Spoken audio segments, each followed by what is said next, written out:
Sir সংবাদ মাধ্যমত এটা নিউজ টেম্পলেট দেখিলোঁ য'ত লিখা আছিলে যে আপুনি এনেদৰে কৈছে যে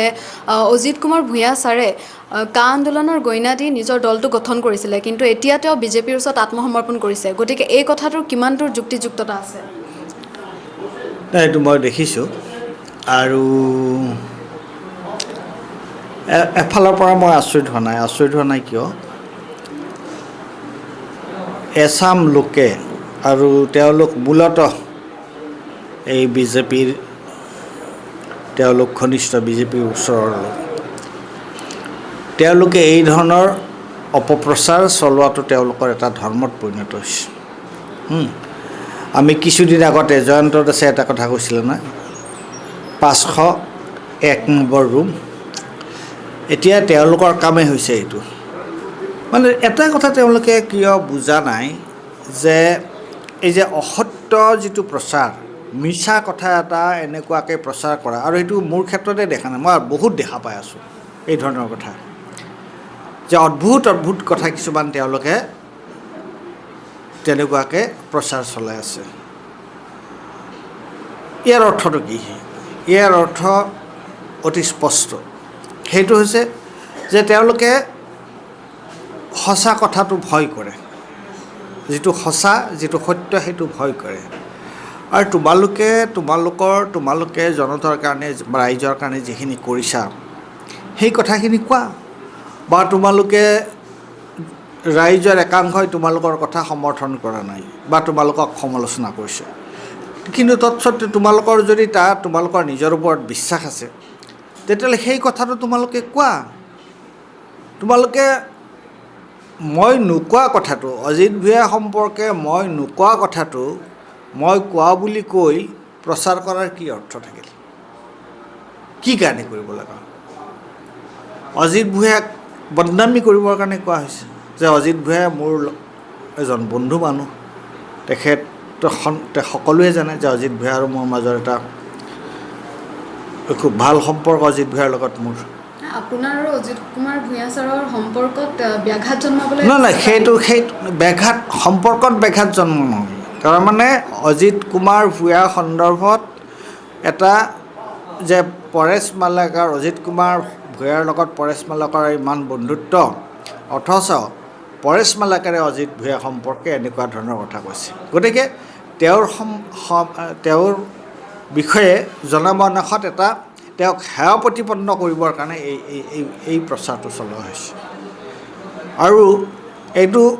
অজিত ভূঞা আৰু মোৰ ক্ষেত্ৰত তেনেকুৱা আৰু অসংখ্য মই কথা দেখা পাই আছোঁ গতিকে মোৰ ক'বলগা কথা এইটোৱে যে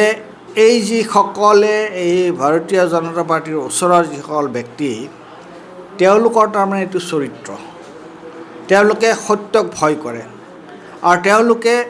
এই ধৰণৰ অপপ্ৰচাৰ ভুৱা বাতৰি প্ৰচাৰ কৰি মানুহৰ ওপৰত তেওঁলোকে এটা প্ৰভাৱ বিস্তাৰ কৰিব বিচাৰে মানুহক এটা ভুল ধাৰণা দিব বিচাৰে আৰু তাৰ জ্বলন্ত উদাহৰণ মই সেই কথাটো ক'ব নিবিচাৰোঁ তথাপি কৈছোঁ প্ৰাসংগিকক্ৰমে আজি কুংকি চৌধুৰীৰ মাক সুজাতা গুৰুং চৌধুৰী তেওঁৰ বিষয়ে কোনে কৈছে এইবিলাক কথা অদ্ভুত কথা যিগৰাকী মহিলাই মাংস নাখায় আৰু তেওঁ বোলে গো মাংস খাইছে আৰু তাৰ ছবি দিছে যিয়ে সুজাতা চৌধুৰীক চিনি পায় জানে তেওঁ গম পায় না মই সুজাতা চৌধুৰীক আজি 4 বছৰ মই জানো ঘনিষ্ঠভাৱে জানো হয়নে তেওঁ কেনেকুৱা মানুহ ঠিক সেই একে ধৰণৰ আৰু সেইটো কোনে কৈছে মুখ্যমন্ত্ৰীয়ে হয়নে আৰু তেওঁৰে শিষ্য প্ৰশিষ্যবিলাকে এই ধৰণৰ খবৰ অজিত ভূঞা সম্পৰ্কে মই কোৱা বুলি কৈছে গতিকে মূল কথাটো হৈছে যে এটা ভুৱা প্ৰচাৰেৰে ভুৱা খবৰেৰে মানুহৰ মাজত এটা বিভ্ৰান্তি সৃষ্টি কৰাটোৱে হৈছে তেওঁলোকৰ মূল কাম কিন্তু এটা খুব প্ৰচলিত সকলোৱে জনা কথা এটা আছে নহয় মিছা কথাৰ ঠেং চুটি বুলি কথা এটা নাই জানো গতিকে মিছাৰে এটা সত্য প্ৰমাণ কৰিব পৰা নাযায় এটা কাম কৰিব পাৰি মানুহৰ মাজত বিভ্ৰান্তি সৃষ্টি কৰিব পাৰি কিন্তু সত্যটো সঁচা যিটো কথা সেই কথাটো ওলাই আহেই তেওঁলোকে এই ধৰণৰ যি অপপ্ৰচাৰ মই দেখি আছোঁ আজি কেইদিনমানৰ পৰা মই দেখি আছোঁ যে অজিত ভূঞা সম্পৰ্কে মই তেনেকুৱা ধৰণৰ কথা কৈছোঁ। তো অজিত ভূঞা সম্পৰ্কে মই তেনেকুৱা ধৰণৰ কথা ক'ব লগা কোনো কথা নায়েই। কিয় মই সেইটো কথা ক'ম? তেওঁ বিৰোধী ঐক্যৰ কাৰণে তেওঁ কেনেকুৱাকৈ আমাৰ লগত একেলগে লাগি আছে। তেওঁ এই নিৰ্বাচনত তেওঁৰ স্বাস্থ্য খুব ভাল নহয়, তৎসত্ত্বেও তেওঁ নিৰ্বাচনী সভা কৰি ফুৰিছে। আৰু সেই মানুহজন সম্পৰ্কে মই কিয় এনেকুৱা কথা ক'ম? মই পাগল হ'লেহে ক'ম তেনেকুৱা ধৰণৰ কথা। এই ধৰণৰ এইটো তেওঁলোকৰ যিটো কৌশল নহয়, এইটো এটা অদ্ভুত ধৰণৰ এটা কৌশল। আৰু এইটো তেওঁলোকক মই সেইকাৰণে কৈছোঁ যে তেওঁলোকৰ প্ৰতি মোৰ পুতৌ জন্মে যে তেওঁলোকে কিয় এই ধৰণৰ মিছা